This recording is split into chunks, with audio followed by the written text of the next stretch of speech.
the company has delivered a net profit of 618 crore, which is higher than the CNBC TV18 poll of 529 crore. So straight away, there is a big beat that the company has delivered, at least in the bottom line. The stock, however, at least in the first reaction, seems to be slipping lower, but we have the profit number at 618 crore. It's higher than the CNBC TV. We'll just have to see whether or not there is some one-off in that, because otherwise this is a big beat. I mean, it's a nearly a 15-18% beat in comparison to our poll. So we'll have to wait by actually for this number. Let's just recheck that number.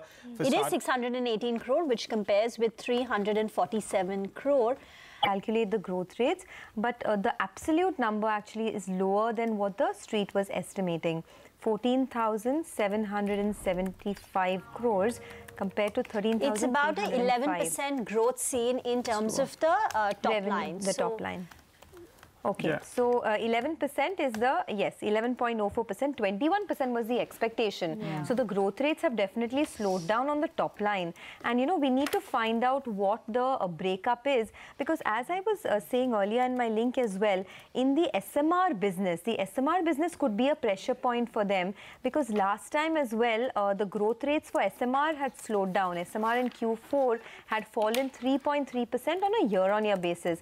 Of course, those details you will get only in the presentation. I'm looking in the segment. The EBITDA margin has come in. Sorry, go ahead. No, go ahead. Tell us about the margin. No, the margins have come in at 9.6% consolidated. So that is in line with estimates. So there doesn't seem to be any problem as far as the EBITDA margins are concerned. It's the slowdown. The top line growth actually is something that you know, doesn't look very good. I was just looking at the segmental breakup. SMR has a 12.5% growth.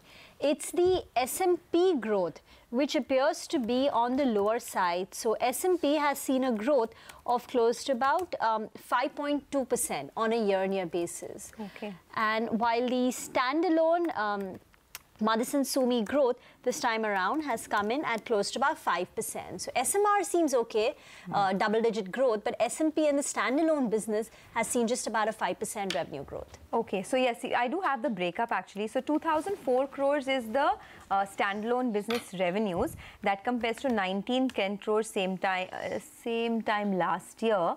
So, okay, the standalone business looks fine, but it is actually the SMR business that 325. You're reading out the SMR revenues.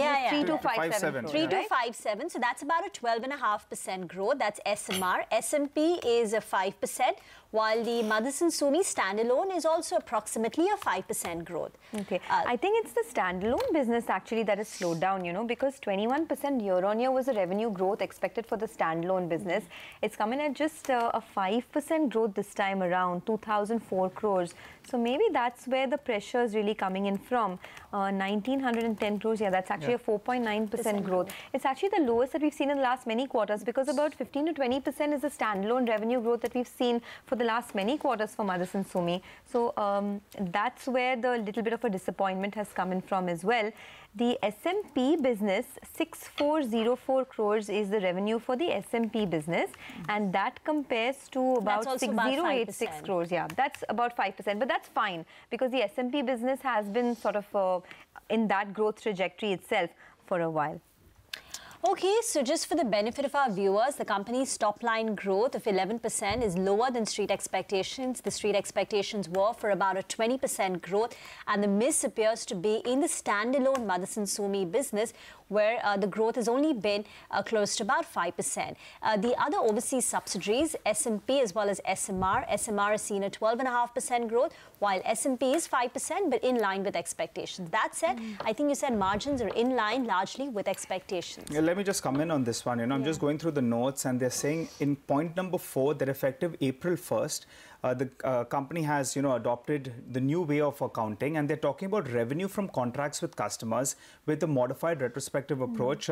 They in fact are saying, you know, there's a note that they've put out there. In certain contracts, it has been assessed that the group is acting as an agent, and therefore the revenue has been recognized excluding the cost of components sold.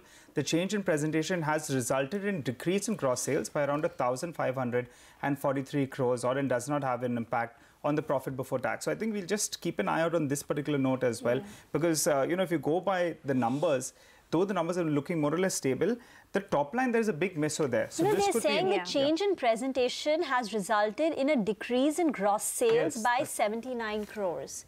Close to about 80 crores is the decline in gross sales. So I guess we should add that back to the revenue figure to get a comparable number. Which note are you reading, Rima? The note 4 only, where they're talking about the company has adopted Ind AS 115 revenue. Also, you know, I was just going through the S&P business margins, and the S&P margins are actually lower than what they've seen in the last quarter. S&P margins this time around, if I go by the consolidated P&L, S&P margins have come in at just 3.5% this quarter versus about 4.6% last quarter. So on a quarter-on-quarter basis, actually the S&P margins have fallen. I think that's a bit of a disappointment as well. You know, S&P margins have been falling quite a bit if you look at it. They've restated a couple of these numbers, so that's why it's hard to compare with the poll. But if you just look at the absolute numbers that the company has given, the S&P margins have fallen quarter-on-quarter to 3.5%. I think that's something that will not go down well with the street. But I think if you go by what Nigel is saying about if you add back about 1,550 crores to the top line, then you're getting a revenue growth of about 22.5%, which would be in line with expectations. So that is something, you know, we should try and get in an analyst as well to get clarity on. I think our ticker team as well will be focusing on this point number 4 of the consolidated revenues, consolidated, P&L that's given up for you. And this needs to be taken note of around 1,500 crores, because otherwise, when your margins are in line and profitability as well as looking fairly decent, that appeared there was a bit of a miss on the top line. But I think, you know, if you just adjust it for this 1,542 crores, then in fact, you know, it's more or less in line with what Sonia's poll threw up as well. I think if you get the intraday chart, I think now there is a bit of an intraday recovery. The stock was down closer to 2.5–3%, and now there seems to be a recovery. True. So I think on the consolidated top line front, even on the margin front, the overall margins are 9.6%, are absolutely in line with estimates. There doesn't seem to be any concern, but it's just that if you look at it on a quarter-on-quarter basis, the margins even for SMR have fallen to 8.1% versus 9.9% last quarter. So there's a bit of a quarter-on-quarter slip in both SMR and S&P margins. Okay, Sonia, thanks so much for that. PNB is now